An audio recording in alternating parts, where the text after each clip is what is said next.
Hello everyone. सो आज की class में हम प्रेपोजिशन को डिस्कस करेंगे। ये एक शॉर्ट क्लास होने वाली है प्रेपोजिशंस पे।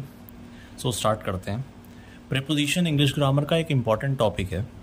प्रेपोजिशन को हिंदी में संबंध बोधक भी कहा जाता है। तो सबसे पहले प्रेपोजिशन का मीनिंग समझ लेते हैं। प्रेपोजिशन एक ऐसा वर्ड होता है जिसको यूज़ किया जाता है नाउन और प्रोनाउन को एक दूसरे से लिंक करने के लिए, यानी कि जोड़ने के लिए। सो आपकी स्क्रीन पे आपको नोट्स दिख रहे होंगे। तो सबसे पहले प्रेपोजिशंस की डेफिनेशन पढ़ लेते हैं।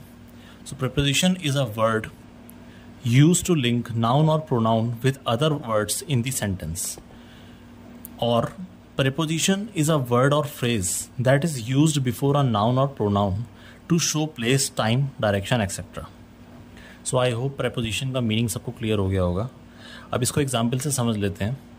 Examples of preposition are in, on, at, to, from, with, by, about. So ये मैंने preposition के कुछ examples यहाँ पे show किए हैं। And there are many other example of preposition as well. So preposition का यूज़ क्या होता है?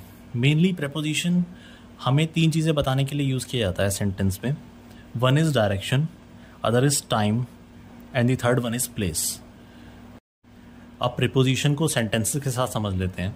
सो एग्जाम्पल विद सेंटेंस देखते हैं। The book is on the table.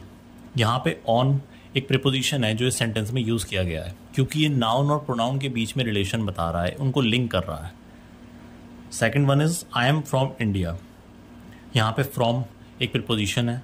And the third one is he ate his lunch with a spoon. So अगर हम with sentence में use नहीं करते तो ये सेंटेंस का मीनिंग कंप्लीट नहीं हो पाता। सो विद सेंटेंस के अंदर एक प्रीपोजिशन है। सो आई होप आज की शॉर्ट क्लास में आपको प्रीपोजिशन क्लियर हो गया होगा। एंड मैं जल्दी इंग्लिश ग्रामर के दूसरे टॉपिक्स भी अपलोड करने वाला हूँ। सो मेक श्योर आप चैनल को सब्सक्राइब कर लें। And thanks for watching.